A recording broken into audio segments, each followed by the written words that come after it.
Good morning, dear brethren. And this is the day that the Lord has made. Let us therefore be glad and rejoice in it.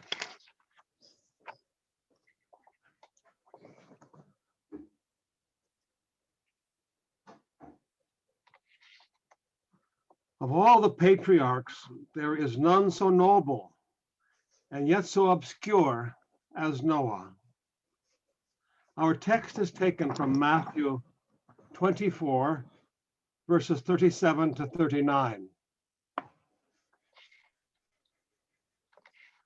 Other than the flood, what else do we know about Noah? Genesis 6, verses 8 and 9. In these simple words, there is a profound character revealed. Noah found grace in the eyes of the Lord. These are the generations of Noah. Noah was a just man and perfect in his generations, and Noah walked with God. This is a rare compliment in Scripture. It was only said of Enoch and Noah. Other than his work concerning the deluge, we know little of other events in Noah's life. We do not know the name of his wife, nor the name of the wives of his sons. He was the 10th in the genealogy from Adam. Yet he could not have met Adam. Adam lived 126 years before his birth, the birth of Noah. Adam's son Seth died just 14 years before Noah. Yet Noah's father, Lamech, could have easily met Adam and all the others. He had an important heritage to pass to his son Noah, who now lived after any direct connections with Eden. Lamech died just 5 years before the flood, and Methuselah died just before the flood. Yet Shem lived to see Abraham and Isaac. History and truth was directly shared with only 3 generations to reach Abraham. You can see that Adam could have spoken to Lamech. Lamech with his grandson Shem. Shem could have spoken directly with Abraham. After Abraham and Isaac, no one heard any voices from before the deluge. Genesis reveals a situation where angels materialized to cohabit with women. Their offspring were a distortion of genetics in such a way that all the children appear to have been male, verse 4, and were called Nephilim. These giants reigned tyranny on mankind until nearly everyone were infected. Their fathers were angels, and is derived from the phrase sons of God. This expression always refers to spirit beings, as we note in Job chapter 2, verse 1, Job 38, 7, Psalms 29, verse 1, Psalms 89, 6 and 7, and Daniel 3, 25. It was designed by Satan to stop the work for the promised seed of the woman, and to invent his own dominion. This would not be the last attempt to destroy the seed.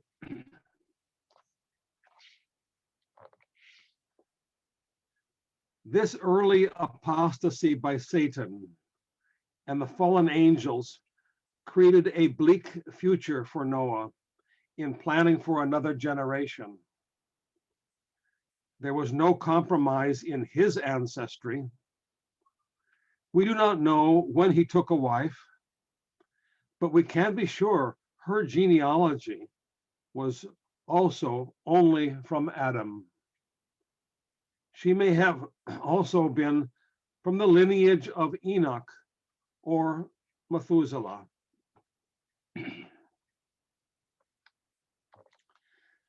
Their first child was likely Japheth, because this first child was just 100 years of age when the flood came. Shem was 100 years of age 2 years thereafter. And Ham is called the youngest. They delayed having children until after the flood, when they all were at least 100 years old or more. So these years before the flood were occupied with keeping themselves separate from the world. Their labors and clear vision were not appreciated by an evil generation. Theirs was a mission to deliver the race into a new world. These sons became the fathers of subsequent generations. The names of these families appear in history through all the populated world, and the roots of nations can still be traced back to their origins. Now we return to the days of Noah before the flood, waiting for the end of the old world.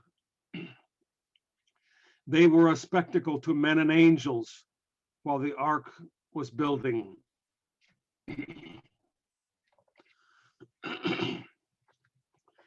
There is a text that has some obscure meaning in Genesis 6, verse 3. The Lord said, "My spirit shall not always strive with man, for that he also is flesh. Yet his days shall be 120 years." There has been much written on the text, and various readings have been produced. Brother Russell has very little to say on it. The word strive has variously been rendered rule or struggle, contend, tarry, and so forth. That he also is flesh is rendered become flesh or become carnal, and so forth. Perhaps the meaning is simply this: since the angels chose to become flesh, they will be cut off after 120 years. This rises out of the meaning of 1 Peter 3, verse 20. Here he speaks of the disobedience of the angels, while God waited during the preparing of the ark. By the year of the flood, Noah's sons were married, but had no children. Except for this small family of 8 souls, all others of their ancestors had died. All others were contaminated with the evil seed about them. We can only imagine Noah's courage of faith in preaching the judgments declared in these years. his persistence in the face of scoffers, and his deep commitment to the creatures to be transported to the new dispensation. Hebrews 11, verse 7 reads, by faith, Noah, being warned by God concerning events as yet unseen, in reverent fear constructed an ark for the saving of his household.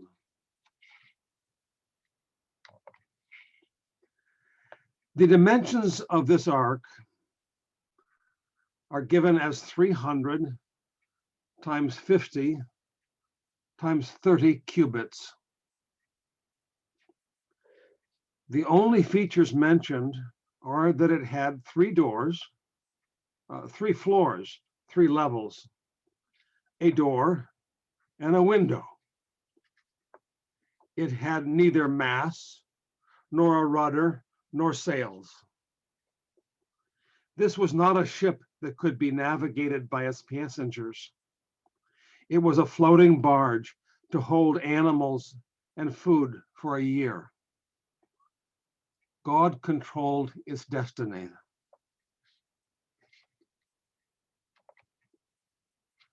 The creatures were to be gathered by 7s for the clean animals and by 2s for unclean. The reason for 7s may have been because they were for food and for sacrifice, while the unclean only had to fill their role in the ecological balance. The 7s may have been 3 pairs, male and female, for propagation, and 1 male for sacrifice. The animals came voluntarily to Noah's shelter because often the beasts of the earth are wiser than man. They know where there is safety and shelter from storms. In Genesis 6, verse 18, God promised to make a covenant with this small family facing the storm. So, with this hope, all 8 souls proceed toward the shelter against the tempest. Now, a curious sequence of events is recorded in Genesis. It is just like a daily journal. First, there seems to be 7 days of waiting when all the work was complete, yet before the family entered. It's from Genesis 7, verse 4, 10, and 13. Then after entering, the Lord shut the door. Genesis 7, verse 16. Then on the 2nd month, the 17th day, the flood waters broke forth and the downpour continued for 40 days. I won't read all those verses. You know where they are in Genesis 7. After the rain ceased, the ark floated freely on the tidal waters for another 110 days, or a total of 150 since the rain began, and 157 since they entered the ark. Then on the 7th month, the 17th day, I think we just want to go back one slide here. On the 7th month, the 17th day, or just 5 months after the outbreak, the ark came to rest on some ridge of Ararat, and the waters continued to recede. Genesis 8, verse 4. Then, on the 10th month and the 1st day of the month, after 73 more days, The family could see the mountains due to the clearing of the atmosphere and the receding waters. Genesis 8, verse 5.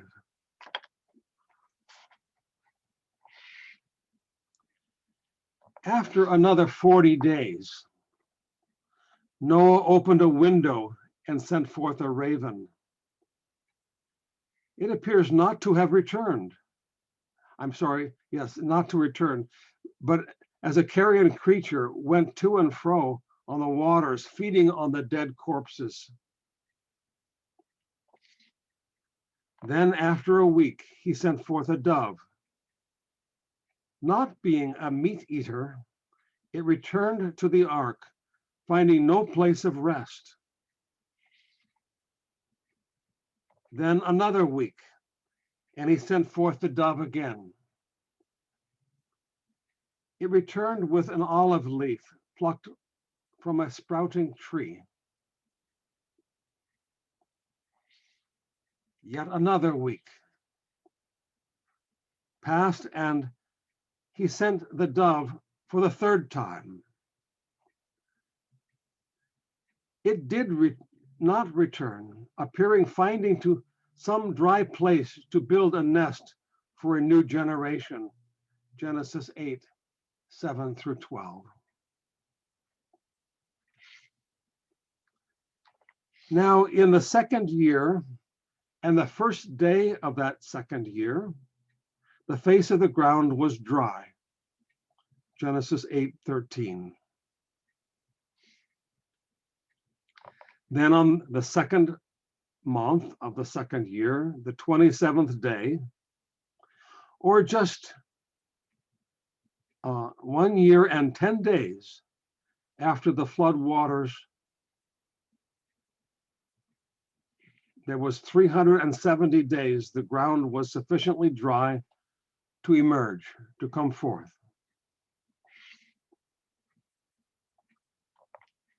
In all these events of this tumultuous year, we find nothing of the death struggle and the terror outside of the ark.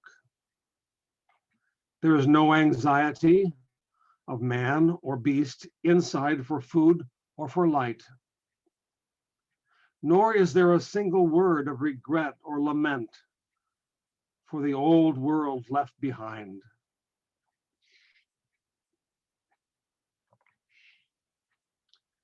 Noah and his family and all breathing creatures went forth and multiplied on the face of the earth.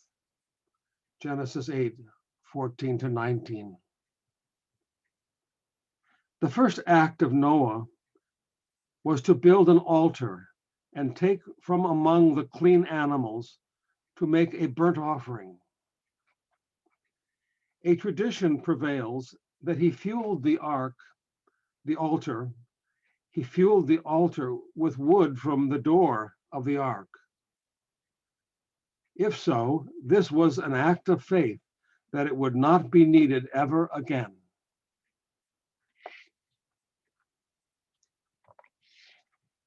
Now he made this offering in gratitude for deliverance. The animals were the seed and food for a new society. Here we find the description of an altar and burnt offerings. God received it as the sweetest of human gestures and vowed not to curse the ground or smite every living creature again. Verses 20 and 21. From this time, there appears to emerge a distinction of seasons for sowing and harvest of the earth. Verse 22, Genesis 8:22. There was nothing to salvage from the old order except the seed of hope sown in Eden. Genesis 9 records the Noah covenant. Having come through the waters, God established an everlasting covenant with man and beast. There will never again be a flood to destroy all flesh. The rainbow is the token of this covenant.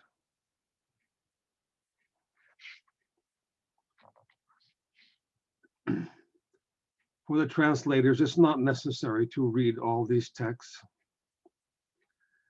Now let us look briefly at the New Testament references to these events. We have Matthew 24, 37 to 39, and Hebrews 11, verse 7, and 1 Peter 3, 19 and 20. The Matthew account is properly read with the emphasis of the sign of ignorance of the great changes. Though the antediluvians were awfully wicked, it is not their wickedness, but their worldliness, their unbelief and indifference that we are asked to notice. Luke 17, verse 27, adds that this disregard for inevitable events continued until the day Noah entered the ark and the flood came and destroyed them all.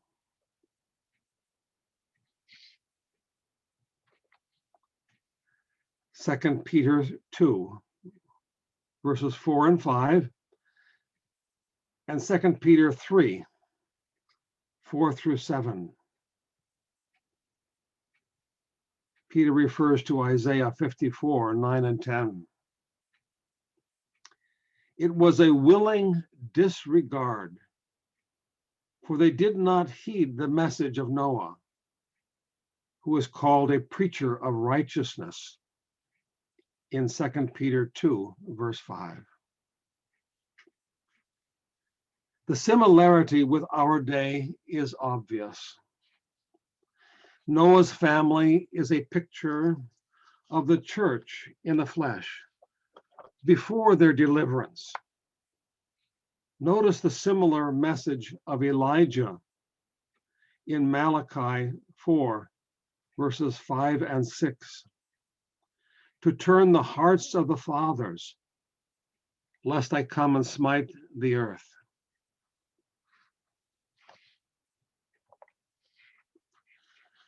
The day of the Lord has now been observed and proclaimed for 146 years.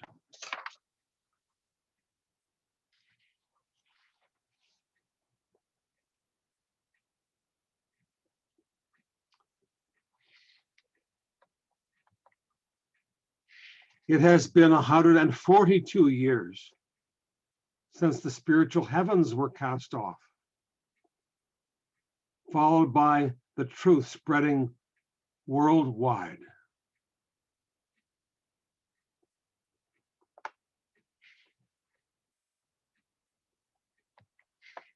It has been 106 years since the kings have had their day, and also a few queens.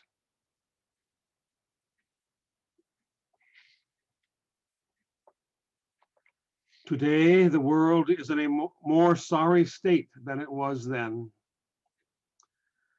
The financial systems of the world are bankrupt, while the nations of Europe roll together for financial unity with hopes to restore the fractured empires.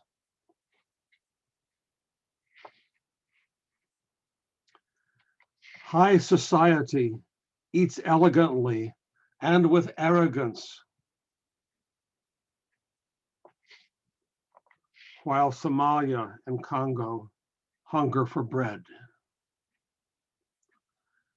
America practices a political charade while blood runs in the streets of Iraq, Iran, Afghanistan, Syria, and also Jerusalem, as well as on Wall Street.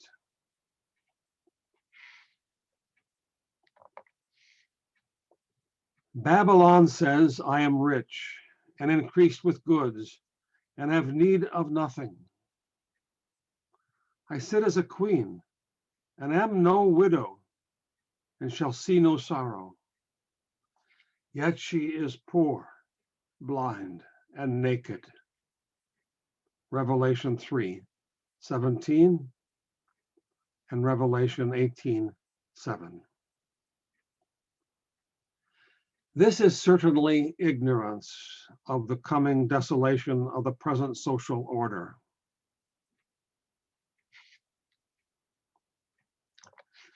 Matthew 24,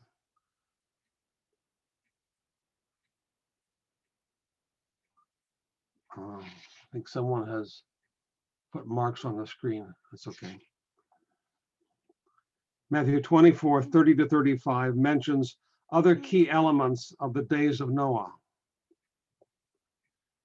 Clouds of heaven, all the tribes of the earth mourn, gathering the elect.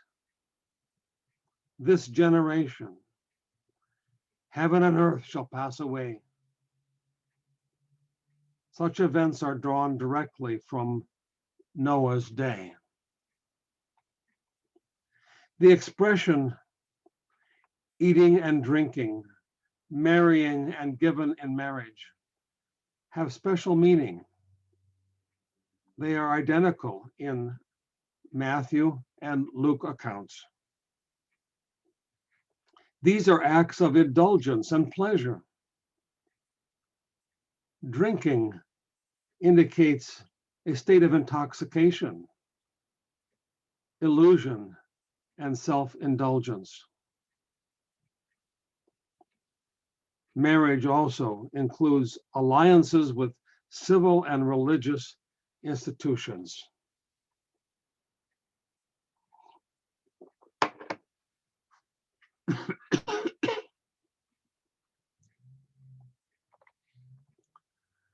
They forget that the days of Noah, the flood came and took them all away.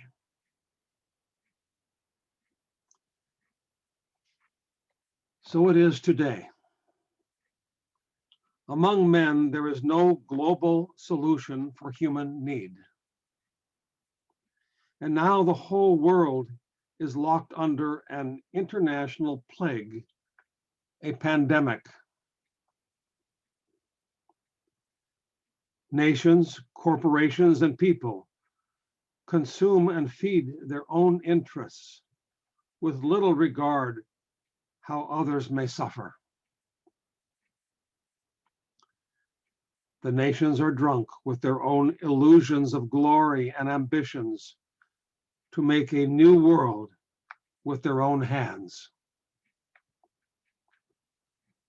Alliances are formed with hope for aid in time of trouble, but which evaporate when nations cannot even help themselves.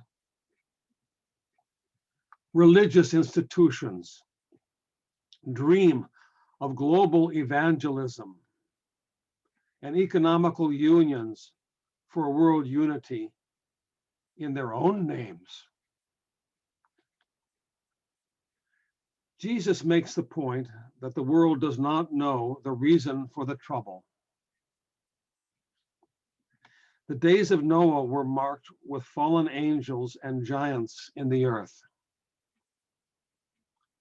Jude, verse 6, describes the fallen angels of Noah's day.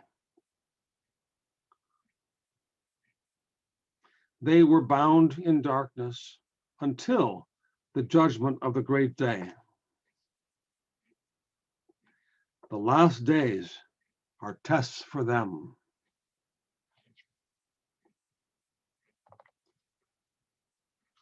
Oh.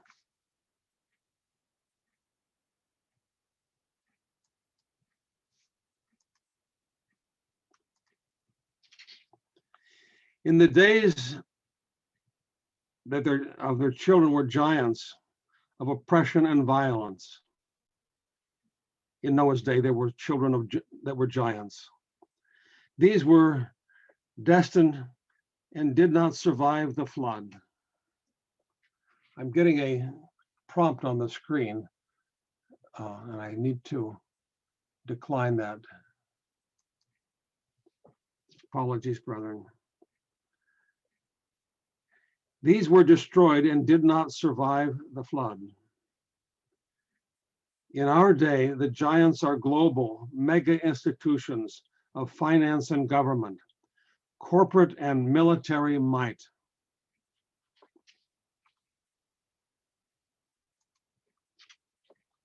They stand aside while fathers, mothers, and children are shot and poisoned in war. Giants of the world are moved by evil spirits with ambitions of worldly glory. What care do the sheiks of the oil emirates have for healing humanity when their priorities are custom white gold-plated sports cars?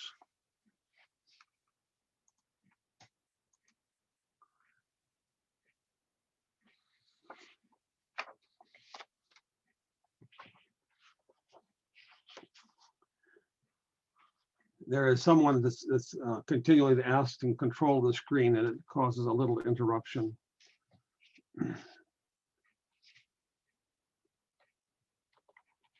Jude uses the picture of Sodom and Gomorrah in verse 7.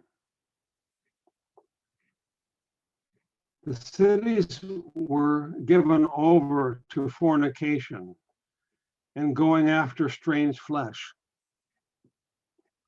Strange flesh was angelic materialization in the night of Lot's deliverance in Genesis 19.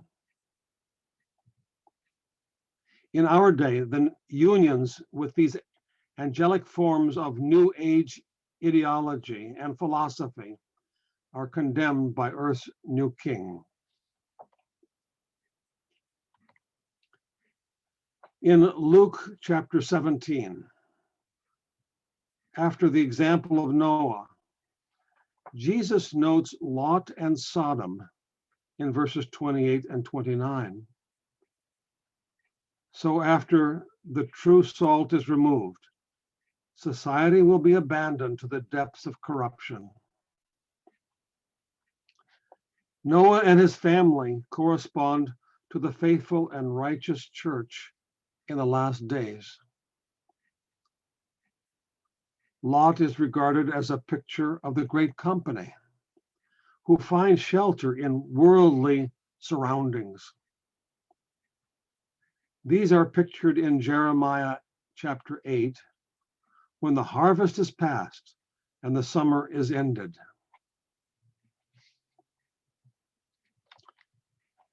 Second Peter 2, verse 6, extends the days of Noah picture by comparing Sodom. The Sodom picture is the final stage of trouble following the Noah picture when the church has the door closed behind them. In Luke, the Luke account, Jesus' words in Luke 17, verse 30, use the word apocalypsis, not parousia, for the revealing of the Son of Man in this final trauma. Then, of course, there is the picture of Lot's wife. In Luke 17:32, Jesus concludes the metaphor by telling us to remember Lot's wife. She turned to salt and is a picture of second death or final destruction. Let us not cling to earthly institutions and their elusive promises.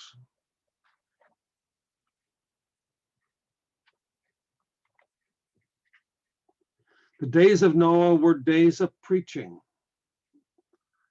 Hebrews 11, verse 7 says, Noah was warned.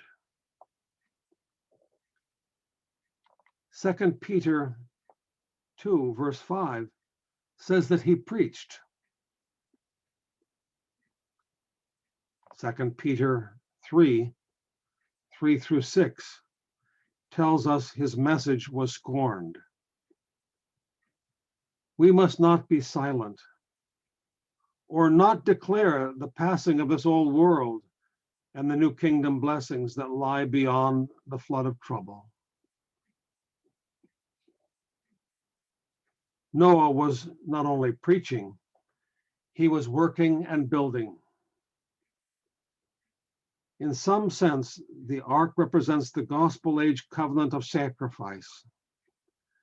When all have faithfully entered and kept the terms of this work, they will become the agents to rebuild and reorganize society.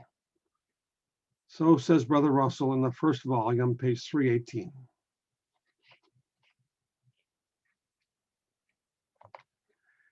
In 1 Peter 3, verse 20, God is described as being long-suffering or patient with the ark while the ark was in preparing.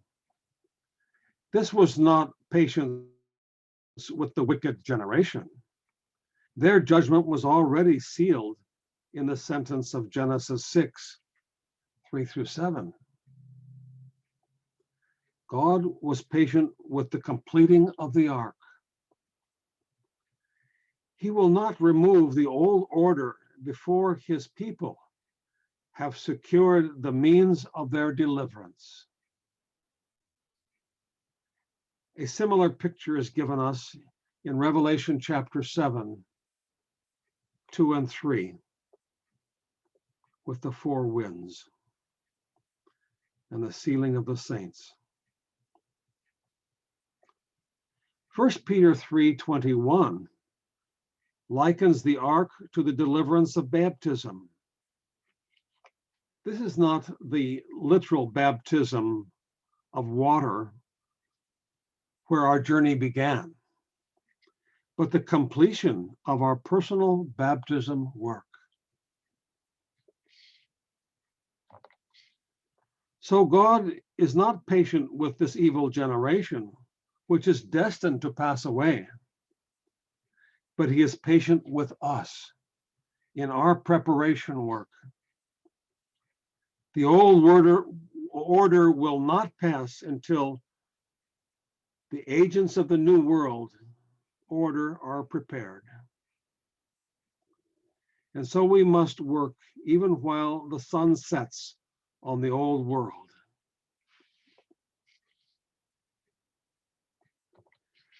The year, while safely in the ark, has so few recorded details. Yet we know something. We know that all witnessing had stopped, had ceased.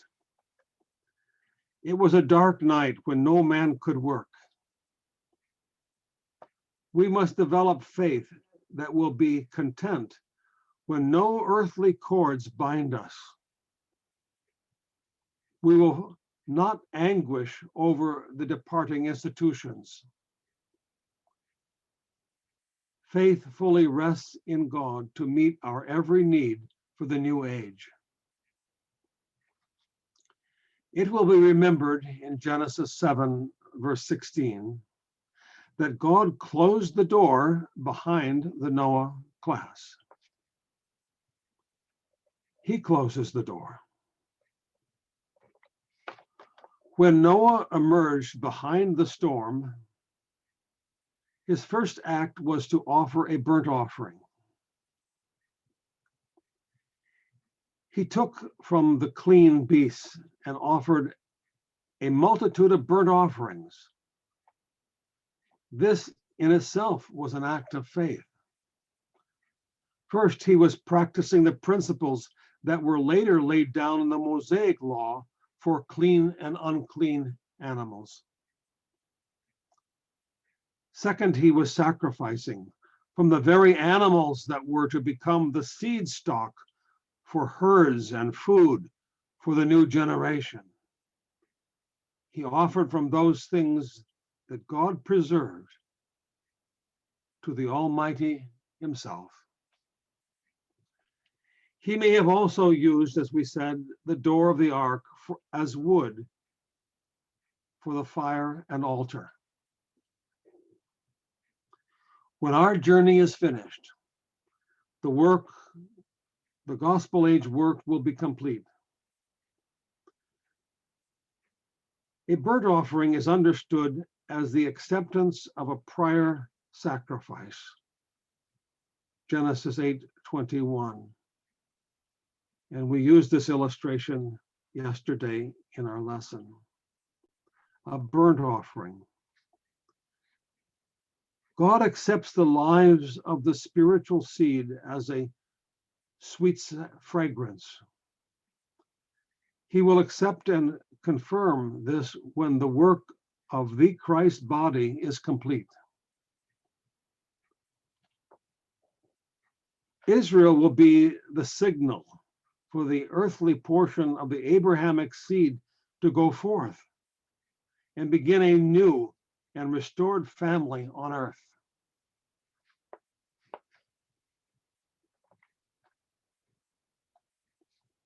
After accepting Noah's burnt offering, Genesis chapter 9 reveals the rainbow covenant between God and all flesh. In verses 12 and 16, it is described as perpetual and everlasting. In Jeremiah chapter 31, the new covenant is set in contrast to the purging process of those days. Jeremiah 31, verse 28, we read, "As I have watched over them to pluck up and to break down and to throw down and to destroy and to afflict, so will I watch over them to build and to plant, saith the Lord." When the church is complete, then God will make a new covenant with the earthly seed. It will confirm the rainbow covenant, which promised not to destroy all flesh again. While in these days of impending gloom, man fears the destruction of all flesh. Jesus assures us in Matthew 24, verse 22, that the days of threatening all flesh will be shortened by the elect. All flesh will be saved because of the rainbow covenant. This will be under the new heavens and new earth of Revelation 21, verses 1 through 5.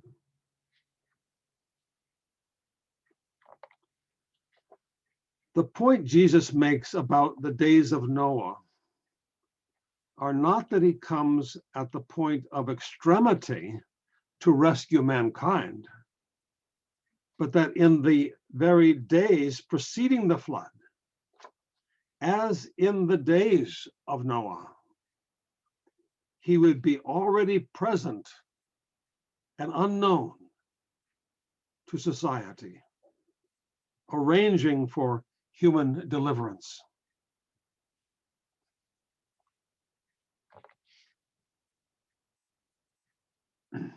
Now, parousia is used 4 times in Matthew 24, verses 3, 27, verse 37, and 39. These are not signs of his coming, but of his presence. He has come and is now present and administering the world changes. He does not come after it passes away. He comes to remove the old order and deliver Noah's antitypical family. And so we will just add a few words here that are not in the text, that the kingdom begins before the destruction of the old world.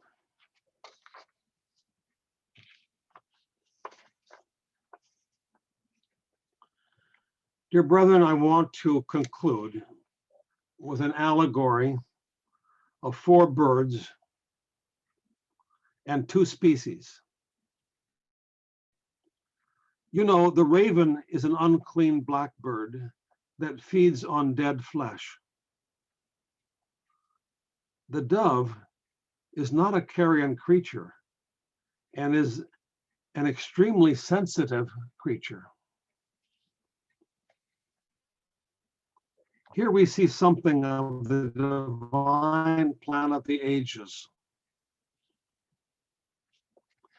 The raven may picture the first dispensation under fallen spirits. They sought their home amongst the carcasses of a dying generation. There was nothing with them to return to the ark and will have no part in the new age. The dove may picture God's Holy Spirit with operating in 3 dispensations. God's Spirit worked through the law and the prophets in the patriarchs and Jewish ages. God's Spirit passed to and fro over the waters of truth and prophecy, types and shadows. But Israel did not hear, did not see his face in his ordinances. Although Israel returned to the bonds of their covenant, it was empty-handed. Israel hath not obtained that which he seeketh for. So the dove rested in the law covenant, but not with the fruit that God sought. The second dove was sent out in the gospel age with the mission to prepare a people for his name, the feet members of Christ. This age will bring into the Abrahamic covenant the seal of peace and hope with the completed church. The olive leaf was the seal, the assurance of a home for a future generation.